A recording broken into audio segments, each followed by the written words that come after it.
আমাদের রাজ্যের যারা বিজেপি তাদের মধ্যে এমন কেউ নেই যে তাদের একটু শিক্ষা দীক্ষা দেবে, একটু শেখাবে। একজন 4 বারের দল বদলু, সে হচ্ছে ওদের বিরোধী দলনেতা, আর একজন সিপিএম থেকে আসা, সে হচ্ছে ওদের চিফ হুইপ। কে ওদের শেখাবেটাকে? ওদের শেখাবেটাকে? আমি ওয়েলে নেমেছিলাম, সিএম নিচে নেমে গিয়ে আমাকে বললেন চলুন করে চলুন। খেয়াল করেছো?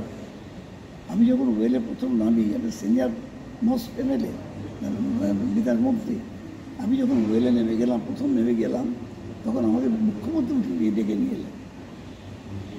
এই জেস্টারকে দেখাবে বাংলা ভাষায় মর্যাদাহানি, মানে বাংলা ভাষাকে যেটা হয়েছে এরা বাংলা ভাষা নয়, এরা হচ্ছে দিল্লির দাসত্ব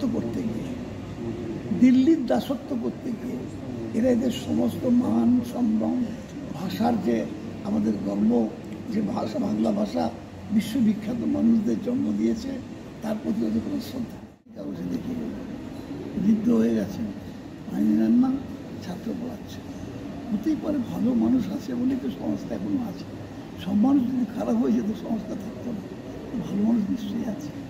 এই লোকগুলোর জন্য তো সন্ধ্যা দলের খুব বদনাম হচ্ছে, এই জীবন কৃষ্ণ, এই সব যারা রয়েছে, তোমার ছেলেও যদি বাড়িতে বেরিয়ে আসতে একটা লোককে পকেট মার করে বা যাকে ছুরি দিয়ে মারে, তোমার তো বদনাম হবে। তো দিস ইজ কোয়াইট ন্যাচারাল।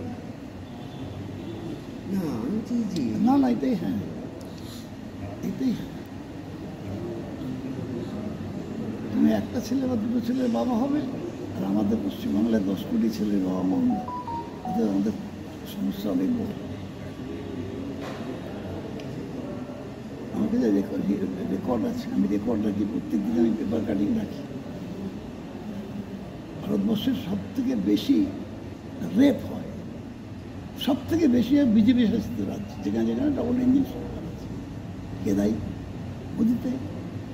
আমি যদি দায়ী হই, মমতা যদি দায়ী হয়, তাহলে মোদি দায়ী। ভারতবর্ষের বিজেপি শাসিত রাজ্যে highest number of reps, highest number of reps, তাহলে মোদি দায়ী। আর এই রেপের জন্য যদি মোদি দায়ী হয়, তাহলে এর জন্য আমরা দায়ী।